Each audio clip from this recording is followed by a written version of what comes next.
Guys, welcome back to Sunday Breakfast right here on ChannelOne TV with me, Jude Duncan, and my co-host, Eno Safo. Just gone by a moment of worship really with our guest artist for the day, Stanley Mate, who also spent some time talking about his gospel music career.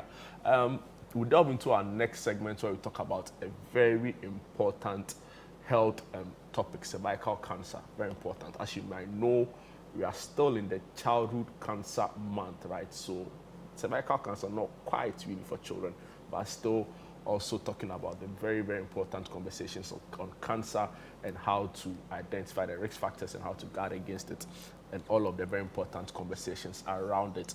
But just before that, we were having this, before even the gospel artist came, during the news review segment, we asked you for your opinion on what you made of the positioning on the ballot paper, right?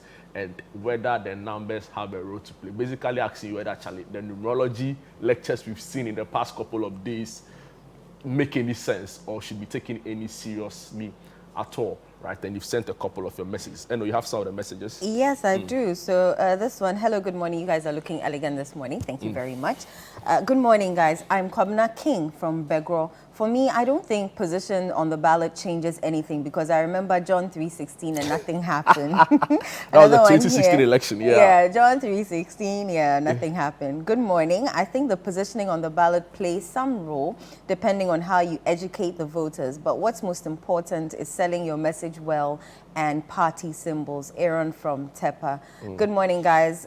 Okay, this is Kwabena King again. The position on the ballot paper doesn't really matter. The most important thing is the vision and ideologies you have sold to the people. People consider what your track record is. Abdul Manan, Ghana literacy rate is about 79%, meaning about 21% of the people above 15 are literate. Most of the group will only look for familiar faces or will just want to vote and go. Eighth position, not motivating because people in this category of the population will not even take time to watch to the eighth person. I think he's touching on when you said, what about the illiterate category of Ghanaians? This message says it's high time rational Ghanaians stop voting for the NPP and the NDC. These two parties have been in power for over 30 years and they are still acting like a possessive one-year-old who think Ghana is for them. So these are some of your messages. The big question still is, what do you make of the positioning on the ballot? Do you think it's relevant? Do you think it has any role to play in the whole election process? Do you think it gives any advantage to any candidate? We would like to hear from you. I asked Eno her answer in some way. She said I said it doesn't make... It doesn't make any difference, honestly. So for the not too literate populace who are just interested in whether it's a straw or a seal, just tell us what you think. 0204 447 033. And guys, guess what? We are so excited. We need to ring a bell. Where's my bell? Where's your bell? We are so excited because we have our favorite doc back in studio on a very important conversation today, cervical cancer. Doc, welcome back. Thank you. We missed you so much. I missed you too. It's been only 2 weeks, but I felt like forever. Actually. How are you doing? I'm very well, and you? Thank God. We're well. Yeah, We've been looking- moving We've it been down trying. We've been while trying. you've been doing what you have to do trying. and all the You should just put it remind to Doc. people. You know, the message that they are out, they'll send their message. But I want to hear from Doc what she makes. Yeah, Of I the know. positioning on the ballot. She's a doctor, she's a professional, but maybe there's some science to which we don't know. There's a research aspect or some science that we don't know. So just briefly, you think a position on the ballot, and you've done a lot of here, you have a lot of positions, some of which I'm sure you competed for in an election. Yeah. I don't think that it really matters. Especially if you have an elite populace. They know what they are looking for. So when they go, they would take their time and go through whoever they want to vote for, they would vote for. But it may become a little dicey when it comes to the illiterates. They may not want to thoroughly go through the whole list and then choose. So whoever catches their eyes first, they may end up giving the person their note. So So it doesn't really matter. depends. So all of those people say, Charlie, the numerology, no. Because right now, some numerologists are emerging from. Anyway, that's interesting. And thank you so much for your opinion on that. But let's remind our guests, our viewers who we have on our screen, just in case they've forgotten, or any new viewers that we have. Our guest's name is Dr. Oum-Kalsoum Zakaria Adams. She's a public health practitioner, national coordinator for YMWIA for NWAG. I wish I had the full meaning. But anyway, Doc, thank you once again for joining us. We're talking about cervical cancer today. Yeah. What is cervical cancer? First question. All right. So cervical cancer, again, the cervix and then cancer. So the cervix is actually the mouth to the womb. Okay, so that little area that connects the womb to the vagina is the cervix. And usually it's inside, so you can't see it, you can't visualize it. But when you have cells within this small little area, these cells replicating and then becoming cancerous, then we call it cervical cancer. So when there's, as we have spoken about certain cancers, and we now understand thoroughly what cancer is. That is, it becomes uncontrollable, and then the cells multiply in such a way that it becomes deranged and it moves to other parts of the body. So when you have the same system happening within that little area that is hidden within the female reproductive system, then we see that that patient has cervical cancer. And we have certain risk factors associated with getting cervical cancer. One of the risk factors is getting infected with HPV virus. And the HPV virus is usually, I mean, the full meaning is human papilloma virus. And human papilloma virus is something that we have over 200 subtypes of them, you know, and then, but we have about 40 of them that are sexually transmitted. And because of the fact that they are sexually transmitted, and cervical cancer, over 70% or 80% of cervical cancer has been linked to having an infection with HPV virus, which is highly preventable. It becomes one of the cancers that we want to talk about because it's one of the cancers that is preventable. So why do you wait, get it to full-blown cancer before you report? So that is why we want to talk about it, because I feel that education is key. Once you know that, yes, there's something called cervical cancer that I'm predisposed to once I'm sexually active, you take charge of your own health, and then you make sure that you institute certain measures for yourself where you get yourself screened at particular scheduled periods so that it can be caught early. Because HPV, once you get infected with HPV, most of the time, if you have a very good immune system, it clears it. So you become HPV negative, you get it. But then in certain conditions, this virus becomes persistent in such a way that it would gradually begin to form those changes within the cervix. And if you have a good immune system, it takes about 15 years to about 30 years. And this is a very long period that if you have screened within that period, you should have been able to catch it early and then nip it in the bud. You get it. But then if you don't, and it takes its time to develop and cause all those changes that we call dysplastic changes, you still haven't seen any of the, and mind you, at the beginning, you don't see any signs at all. No signs at all. And that is when it becomes more deadly, because you don't see, the moment you start seeing signs and symptoms, which we will delve into pretty shortly, then you know that it has become advanced. You get it. But you have all this ample time, 15 years to 30 years. And sometimes people who are already immunocompromised, which is also another risk factor, that shortens their period to about 5 to 10 years before it can become full-blown cancer. So it's a very important topic. One, it's a cancer. Two, it is highly preventable because it has a very great degree of association with HPV virus, which if you catch it early, you can actually cure it. But then if you don't, and then you wait for all this while for it to continually replicate and then cause all these changes that end up becoming cancer, then it becomes problematic. You talk about the HPV, right? And yes. I know it's at a point there was this whole thing about the HPV vaccine, right? Yes. How efficacious is the vaccine? Is the vaccine, right? Yes, and how is. widespread do we have them? Do we have it, yeah. Okay, so the vaccine, yes, the vaccine is available. And as I mentioned earlier, there are so many HPV viruses. Okay, about 200, but 40 have been well studied and is associated with sexual transmission. And then even out of that, we have the high risk HPV subtypes, and then we have the low risk HPV subtypes. The 16 and 18 are the high risk ones, and usually they are the ones that are associated with cervical cancer.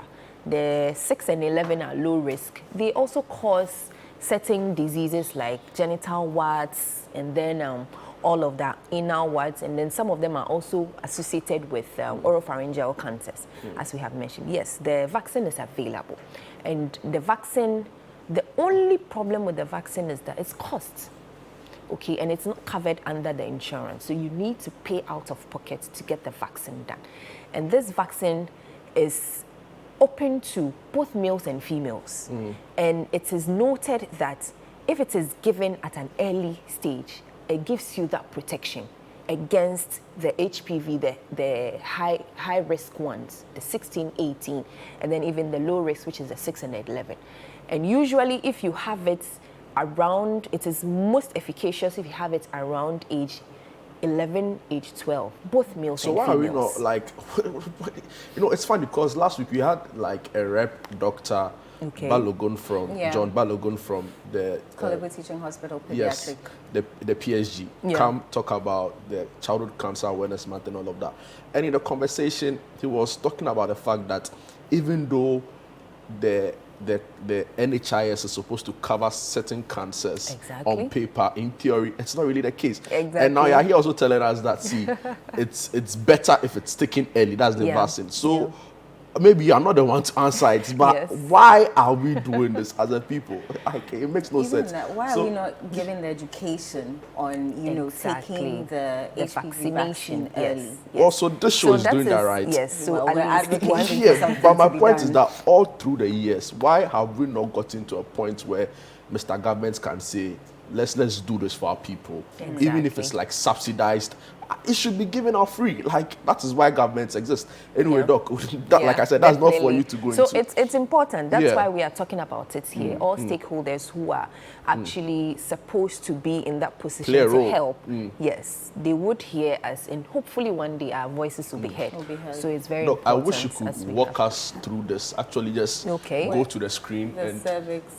Take us through some public, you know, we're in a lecture hall today. So all right, so this actually shows the female reproductive system. Okay, so all of these, you wouldn't see it. It's all hidden in there. Okay, and then so you have the uterus or the womb that I spoke about earlier, and then this is the cervix. This is the neck of the womb. Okay, that little area, it connects the vagina. So this is the vagina. Okay, so it connects the vagina to the uterus. So this is, so if there is any intercourse, everything happens here. Okay, and then the cervix is the most exposed area to whatever secretions that are coming out of the penis. So it hits the cervix here. And then if you have an infection, the infection stays here, and then it causes the changes. So this part is the exocervix, and then the inside is the endocervix. Okay, so this is the region that we are talking about. The very small region, very hidden, but then once it is exposed, and then there's persistent infection, it can become cancerous. And you can imagine if this area is cancerous. Because then it affects it affects other parts. Yes, and then that's when you tend to have symptoms. And What kind of symptoms are we talking about? Will my stomach hurt? Will my abdomen hurt? So some of the symptoms, I mean, as I said, you not having symptoms at all is an indication for you to even go and then screen. So that is what we want everybody to do. But once you start having symptoms like foul, smelly discharge, okay, once you start having bleeding anytime you have intercourse, it means that this area has become friable. The cells in this area have changed such that when there's thrusting of the penis on this area, it tends to cause it tends to cause shedding of the cells there, and then you tend to bleed.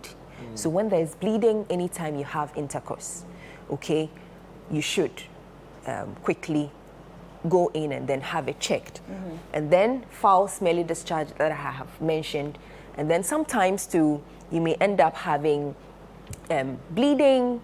You know, women, you have your regular bleeds every month, but when you have some bleeding outside that, could also be an indication for you to quickly go and then have it checked. It could be one of many things, but cervical cancer could be one of them as well.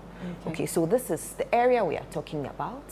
And then the other symptoms that you can talk about is also not really related to this, but if it has metastasized or it has moved to other areas of your body, let's say it has gone to your chest, you may end up having chest symptoms like coughing. If because it's a cancer, you can end up having something we call cachexia. So cachexia is you would lose some weight. Okay, you may end up having if it goes to the bones, you may end up having bone pain here and there. It will affect your walking and all of that. So it is a highly preventable cancer which needs to be spoken about. And as a woman, for me, I'm an advocate because I'm a woman, and I feel that if it is something that can be prevented, why not? And then the main issue is because of the fact that people are not aware about it. The lack of education. Lack of education. So that is why, at least, I'm happy that City has given us this opportunity to talk about it. But you say stigma is also a problem. Yes, stigma is also a problem because you know people do not want in a traditional setting. People hardly want to talk about anything reproductive system. True. Right. Nobody wants to talk about vagina. Suffering, Nobody wants rather suffer in silence. Exactly. Nobody wants to talk about it. Everybody is it's it's a private region and nobody wants to they feel like it's mention anything. Exactly. When they have to go to like the gynae and stuff like that. I don't know, but exactly. So, but it's important. Yeah, it's important when we are should we be visiting the gynae? It's very important. At least you should have it every 6 months. Okay, and then for the HPV, so this can bring us to the topic of screening modalities that are available. So the screening modalities, yes, and then, okay, so let me just finish up. And this is your ovary, these are your ovaries, that is where the eggs come from, okay, and then they travel through this tube and then get to the uterus, which is your womb. That's where it's fertilized. Exactly, so the sperm comes through here, and then you have your egg here, and then it stays there and it's implanted. So this is basically the female reproductive system. So cervical cancer is the abnormal growth of cells at the cervix area, which then now begins affecting other parts of your body. And you can see, it's a very tight area. Yeah. It's a very tight area, and then you have cancer happening there. You can imagine the distraction that it can get in such a short period. Before we go back to the screening, is it safe to say that then your partner also contributes to you? Exactly, it's one of the risk factors. Having multiple sexual partners, number one. 2, having partners who have multiple sexual partners. Yes. So you can be faithful. You can be faithful, but sorry, you get it. So having you feel like we've ganged up against you know my position on some of these things. So all right. So how often should we be screening? Exactly. So we have different screening modalities. We have the VIA, which is the visual inspection with acetic acid, and then we also have the pap smear. Okay, and then we have the HPV DNA testing as well.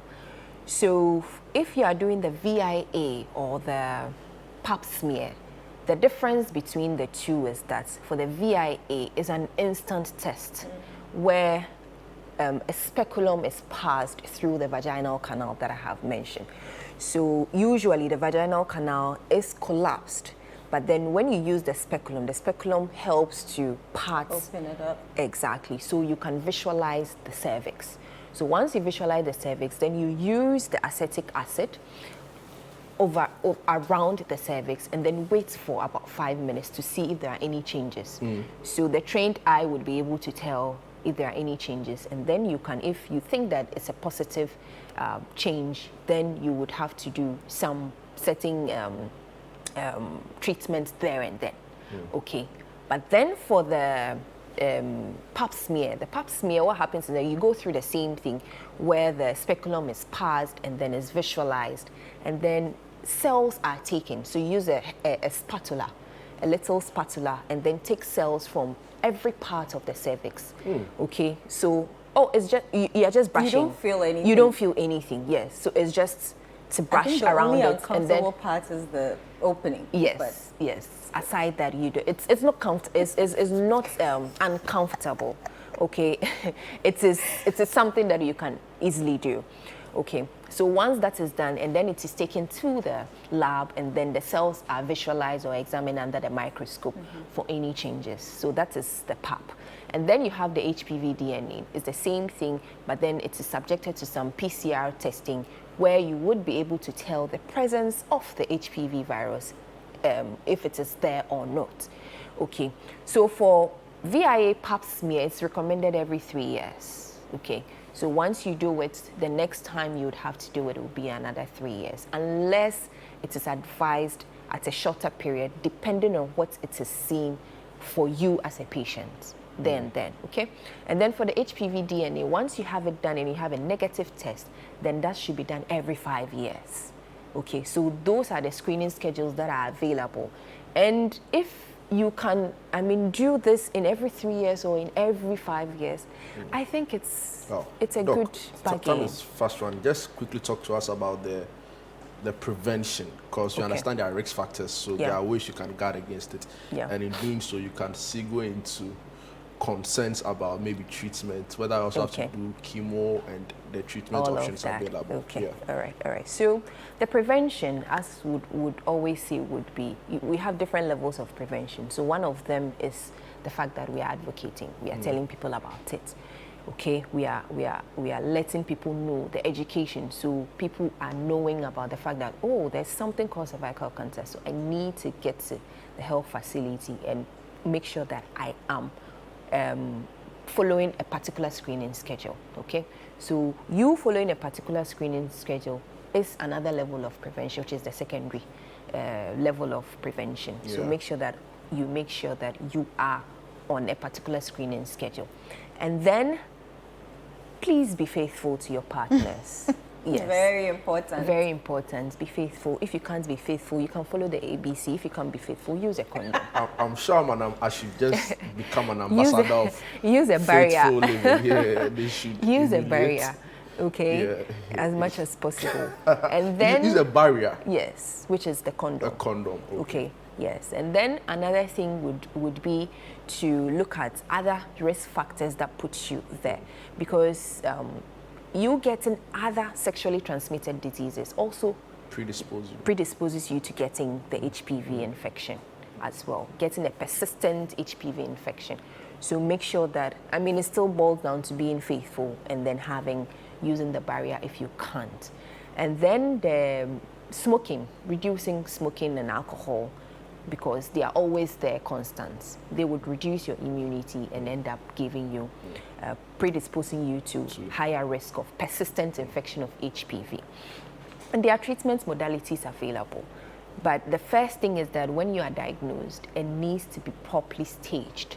So you stage it either an early stage or a late stage, and based on the staging, because you would have to go through a series of investigations to check if there is any metastasis to any other part of your body. So you go through an abdominal ultrasound, you go through a chest x-ray or a CT, depending on what is seen. And then based on that, once you have a particular staging, then there's a whole team that would sit on discussing to be able to tell that, okay, So for this grade or for this stage, there are three modalities that could go.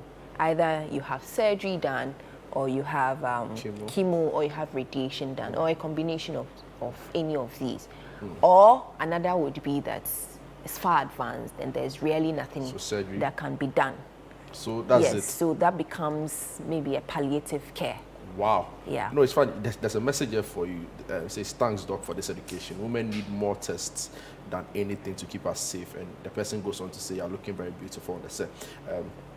But Doc, it's funny because I was watching this documentary about leukemia.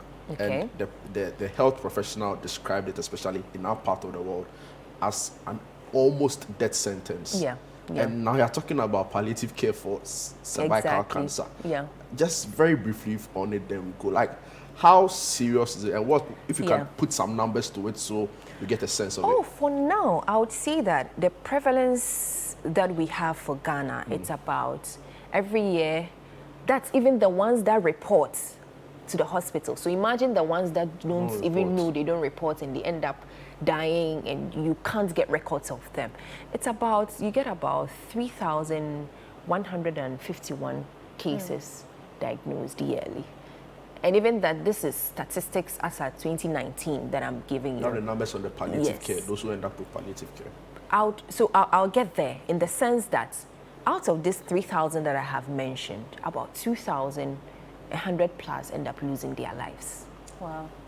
That's a high... Exactly. A high that's rate like of 2/3. Yeah, 70% top of my head. Exactly. You get it. So it's all boils down to the fact that sentence. It is. That is death. why I always but it's preventable. Right. It's preventable because the cancer doesn't just happen. It takes time. 10 to 15 years, 10 to 30 years. It's a lot of time for you to be able to catch it early. So that anything that can be done would easily be done for you to become disease-free. You get it. But then if you wait, it persists, and then it becomes cancer, and looking at the little area where it is located, it can easily spread to other areas. And if it spreads to other areas, there's no point doing anything. The only thing that would be, would just to be able to manage the symptoms and not really tackle what the problem is until you end up. Doc, we should do a part 2 of this. Before we go, and I know I'm pushing it because we're out of time, but when you do the surgery, do you take the cervix out, and does it affect you know, sex or have given birth? And definitely. also, let's talk about the vaginal discharge. Which one is, you know, like what should worry me for a woman to be able to, you know, so there seek medical care? are different vaginal discharges. Okay, depending on the color, depending on the consistency, depending on the smell, and all of that. But once you have anything that is foul smelling, and it shouldn't be, usually you wouldn't look at just one symptom and then say that, oh, this is it. So you may have severe abdominal pain associated with this foul smelly discharge. You may end up having some bleeding as well. So maybe the next time I come, I'll bring certain pictures that will give you the picture that shows the cervix and then the exophytic or the growth on it. And then you would understand more depending on how that growth can end up shedding to give you the bleeding and all of that. So you end up having a lot of 1 or 2 signs and symptoms that will quickly put you or put your mind to the fact that, hey, I need to go and then have it checked. Okay, because there are other things like white and all of that that can give you certain discharges and all of it. Doesn't mean that any discharge that you see no. Is a problem. Okay, and then if you take the cervix away, does it affect sex and yes, so it birth? depends on, as I said, it depends on the staging. Okay. Most of the time, if it's the early stage, just a little bit of it that is taken away should not affect your sexual life as much as possible. Yeah.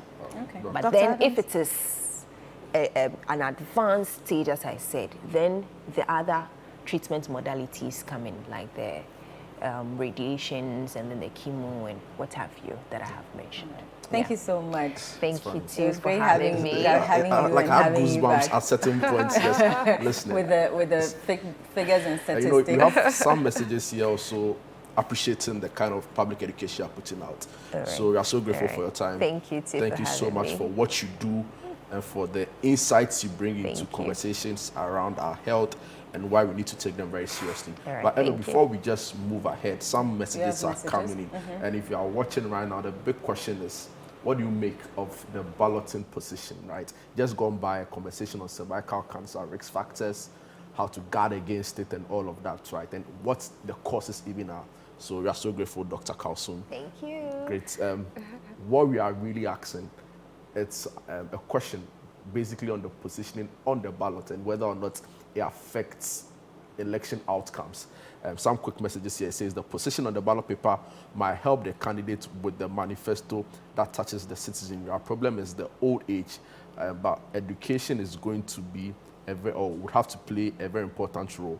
We have a semi-literate populace, so let's color code instead of using numbers. This one comes from Kojo Menu. Good morning, this is Ameya from Nalerigu.